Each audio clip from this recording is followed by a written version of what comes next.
हरे कृष्णा भक्तों, राधे राधे। आप सभी को शरद पूर्णिमा की हार्दिक शुभकामनाएं। हमारे हिंदू धर्म में पूर्णिमा का दिन बहुत ही विशेष माना जाता है। वर्ष के प्रत्येक महीने में एक पूर्णिमा तिथि होती है। इनमें से अश्विन महीने की पूर्णिमा तिथि को शरद पूर्णिमा कहा जाता है। शरद पूर्णिमा के दिन ही द्वापर युग में भगवान श्री कृष्ण ने गोपियों के साथ महारास नृत्य किया था और तब चंद्रदेव ने प्रसन्न होकर अमृत की वर्षा की थी और इसलिए इस शरद पूर्णिमा को रास पूर्णिमा भी कहा जाता है और कोजागर पूर्णिमा के नाम से भी इसे जाना जाता है। शरद पूर्णिमा के दिन ही देवी लक्ष्मी का प्राकट्य हुआ था और इस दिन माँ लक्ष्मी धरती पर भ्रमण करती हैं। ऐसे में शरद पूर्णिमा के दिन व्रत रखने से और माता लक्ष्मी भगवान विष्णु जी के साथ साथ चंद्रदेव की भी पूजा अर्चना करने से हमारे जीवन में हमें भगवान विष्णु और माता लक्ष्मी की विशेष कृपा प्राप्त होती है। हिंदू पंचांग के अनुसार आश्विन मास की पूर्णिमा तिथि की शुरुआत 6 अक्टूबर को दोपहर 12:23 पर होगी और उसका समापन अगले दिन 7 अक्टूबर को 9:16 पर होगा।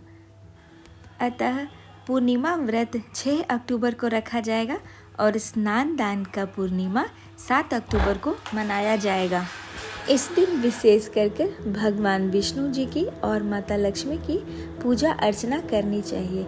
इससे घर में खुशहाली, धन धान और सुख समृद्धि आती है। और इस दिन खीर में चंद्रमा की अमृत जैसी किरणें पड़ती हैं, जिससे यह विशेष रूप से स्वास्थ्यवर्धक और सौभाग्यवर्धक बन जाती है और इस खीर को अगले दिन भगवान को अर्पित कर फिर प्रसाद के रूप में हम सबको ग्रहण करना चाहिए।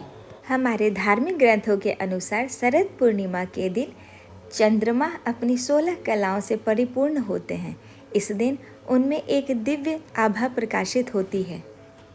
शरद पूर्णिमा में रात के समय चंद्रमा की चांदनी से अमृत की वर्षा होती है। ऐसी हमारे हिंदू धार्मिक ग्रंथ पद्म पुराण में वर्णित है। शरद पूर्णिमा के दिन चंद्रमा पृथ्वी के सबसे निकट होते हैं और क्योंकि उनकी आभा, उनकी किरणों से अमृत की वर्षा होती है, इसलिए ऐसी हमारी हिंदू धार्मिक परंपरा है कि उस दिन रात को चंद्रमा के नीचे हम खीर बनाकर चांद के नीचे खुले आसमान में रखते हैं और चंद्रमा की अमृत जैसी किरणें उस खीर पर पड़कर उस खीर को अमृतमयी बना देती है। फिर इस अमृत के समान खीर को अगले दिन भगवान को भोग के रूप में अर्पित करके इसको फिर प्रसाद के रूप में हम सभी को ग्रहण करना चाहिए।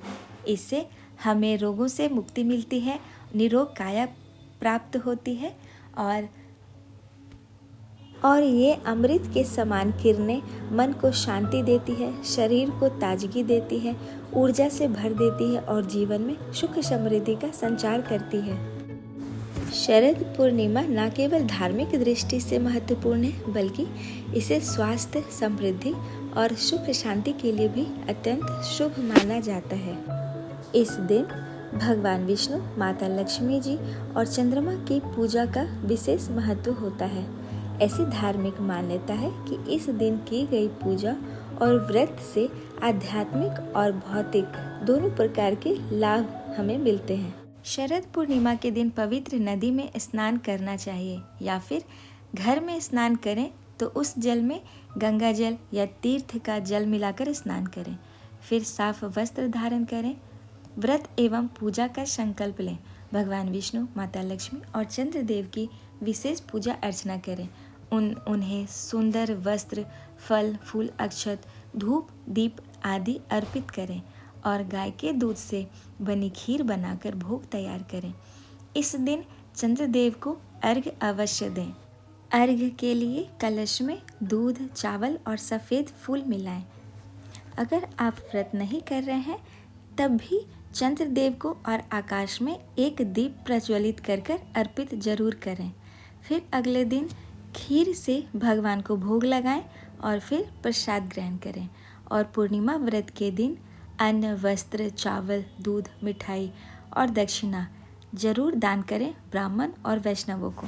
इसके बाद पूजा संपन्न कर हमें शरद पूर्णिमा व्रत की कथा का पठन या श्रवण करना चाहिए। तो आइए अब हम शरद पूर्णिमा व्रत कथा का श्रवण करते हैं। पौराणिक कथा के अनुसार एक नगर में एक ब्राह्मण रहते थे।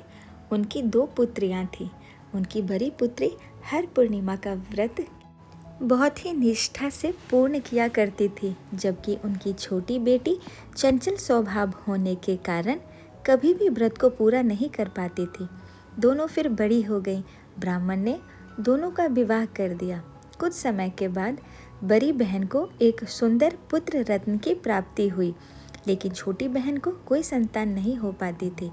इसके साथ ही उसके पति के कामकाज पर भी इसका बुरा असर पड़ने लग गया।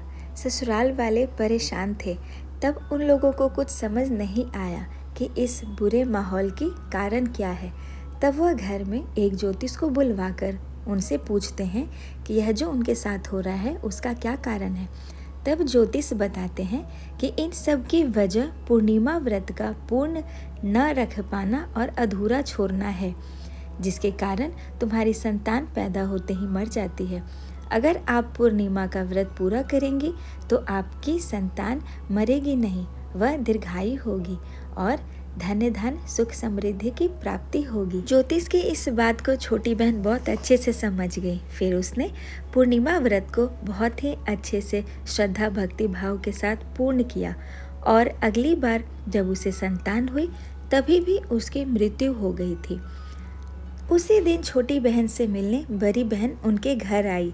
तब ऐसे में छोटी बहन ने एक पाटा में अपनी मरी संतान को रखकर कपड़े से ढक दिया और उसी के ऊपर अपनी बड़ी बहन को बैठने के लिए कहा। जैसे ही बड़ी बहन उसमें बैठने को हुई तो उनका वस्त्र उस बच्चे को छू गया और वह तुरंत ही रोने लगा। तब बड़ी बहन ने छोटी बहन से कहा कि अच्छा, मेरे नीचे रखकर मेरे ऊपर तो अपने संतान के मौत का लांछन लगाना चाहती थी। तब इस पर छोटी बहन ने कहा कि बहन, मेरी संतान तो पहले से ही मर चुकी थी, लेकिन तुम्हारे पुण्य प्रताप से वह दोबारा जीवित हो गई।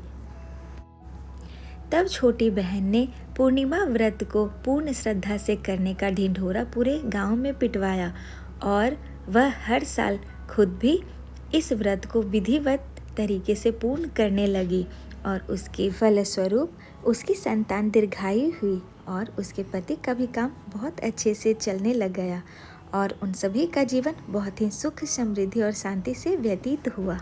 इस व्रत को करने से व्यक्ति को भगवान विष्णु और माता लक्ष्मी की विशेष कृपा प्राप्त होती है और उसके घर परिवार में सुख शांति और समृद्धि आती है और सौभाग्य आता है। तो यह थी शरद पूर्णिमा व्रत की कथा और शरद पूर्णिमा व्रत का महात्म्य। आपको यह कथा अच्छी लगी हो तो कृपया लाइक एंड शेयर करें और हमारे चैनल को सब्सक्राइब भी करें। और आप सभी भक्तों का हमारा वीडियो देखने के लिए बहुत बहुत धन्यवाद। जल्द ही अगली कथा के साथ मिलते हैं। तब तक के लिए राधे राधे भक्तों, हरे कृष्णा।